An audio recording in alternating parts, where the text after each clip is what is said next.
Hey guys, it's been a while, so I thought I'd give a little update. Today was my husband's first day of chemo, and I'm actually sitting in my car waiting for my son to get home off the bus. Then I have to wait for our daughters to get off the bus to go pick him up. But I wanted to show off my shirt. It's probably backwards for you guys, but him and I are wearing matching shirts. But yeah, like I said, today was his first day of chemo, and I could literally beat his ass. He had mild mini reaction to his medicine, and it was the scariest thing I have ever seen. I don't know if you can tell. I have makeup streaks because I was bawling my eyes out so bad. It was the scariest thing ever. So with his type of cancer, he has lymphoma. I guess you can have all different side effects from the medicine. So my husband also, because he has lymphoma, he has Raynaud's. So he ended up falling asleep because they give you a bunch of medicine on top of the chemo medicine, and they gave him, I keep looking off, sorry, I'm so nervous, I don't have him here with me, but yeah, they gave him Benadryl. So the Benadryl was making him sleepy, so he ended up taking a nap. A nurse came in to shut off the lights and check on him. When he woke up, you could just see something wasn't right with him. Something was definitely wrong. He was so pale, lips blue, black blue, and he honestly looked like he was dying. And he was getting teary-eyed, and he was crying a little bit because it was scary. And within 20 seconds, he just started he kept saying he was cold, but yes, he gets cold with his Raynaud's, and his hands hurt really bad, and they lock up, or his feet get really painful and lock up and stuff. But this was a different in his soul and his bones, I don't know, cold. And he started shaking so bad, his jaw was moving a million miles an hour, and I honestly thought he was having a seizure. So they had to stop his medicine, and they had to call his doctor. I'm gonna call his doctor. He's fine. But I'm such a baby when it comes to my husband. So, yeah, I don't know. I was so scared. I didn't know what was happening. I honestly didn't know if he was I'm very dramatic, and with my mental disorders, I always think the worst. I honestly didn't know if he was dying or having a seizure.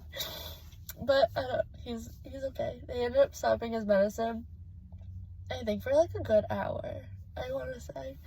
But they gave it pumped him with flu, I think, just normal I'm in the hospital, give me IV fluids or something like that, just nothing.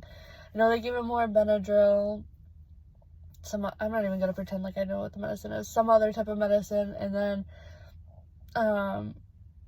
with lymphoma, the type he has, so I'm not speaking on I don't know cancers, I don't know sicknesses when I'm speaking about his, I'm only speaking about his case. But with his type of lymphoma, or in his case scenario, his lymphoma, it could be left untreated. He could just live with it forever.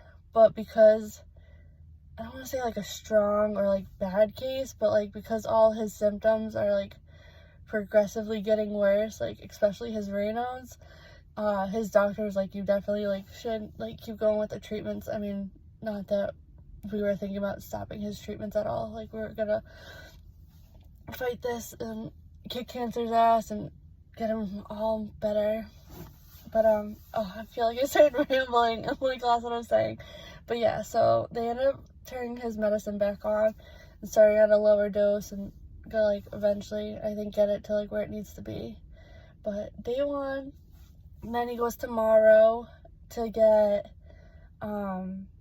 something to help build up his immune system, so he doesn't get too sick, I guess, or I don't know, to build up his immune system so he doesn't get sick.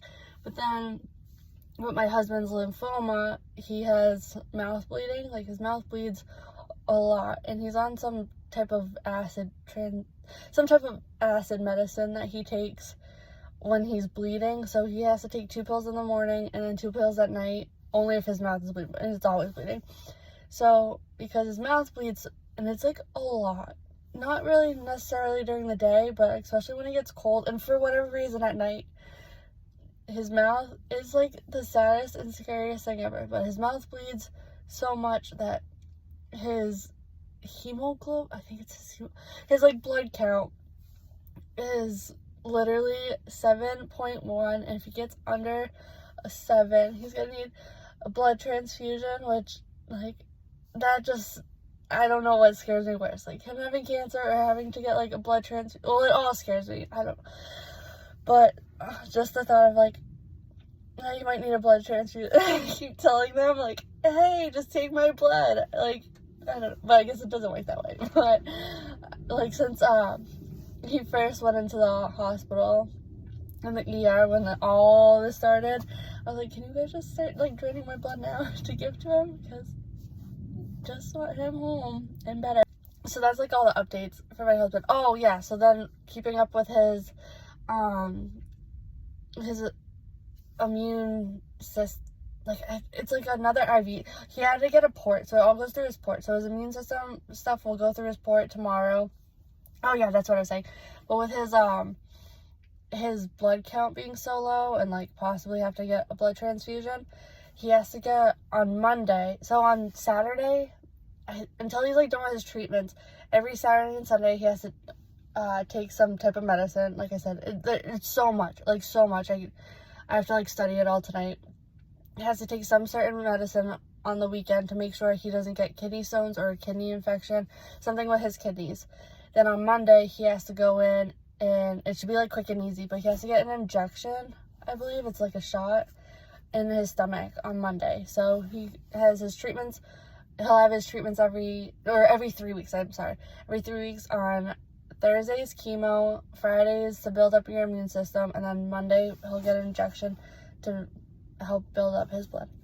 Because when the chemo keeps like throughout it, he'll like slowly lose like his blood cells on its own because of the chemo medicine.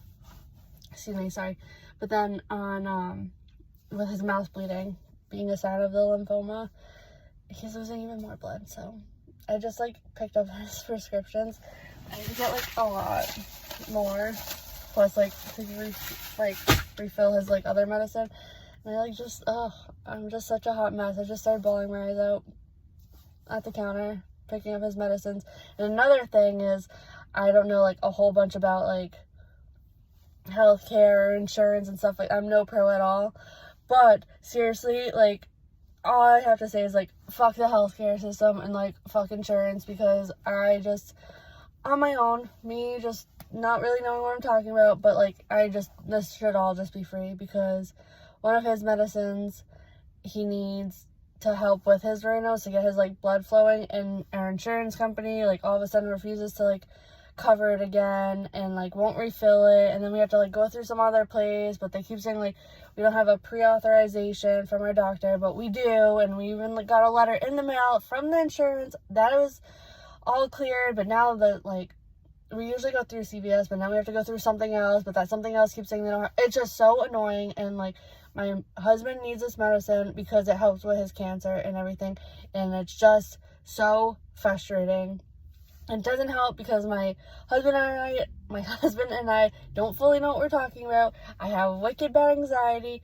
I mean, I've like bossed up and like I'm doing the fucking shit and like telling people off, but still it is so hard, and I'm just so frustrated because I'm just trying to get my husband better, to get him to come home and just put this behind us. And that's like, so like with all that, the only reason, well, not the only, well, one of the main reasons why I'm documenting all of this and like putting it out there and making videos is so when it's all said and done, I can like show my husband how truly amazing he is, how strong he is, and to show him like why I'm like so like toxically like obsessed in love with him, so he can see what I see in him, because sometimes I just don't think he really like understands how strong he is and like how amazing he is. And all right, I'm gonna start crying again, but that's our little update. Well, my little update without him, but he'll be home soon. I just gotta get my kids off the bus, and then I'll go pick him up and he'll rest. So yeah, that's it. Love you guys. Bye.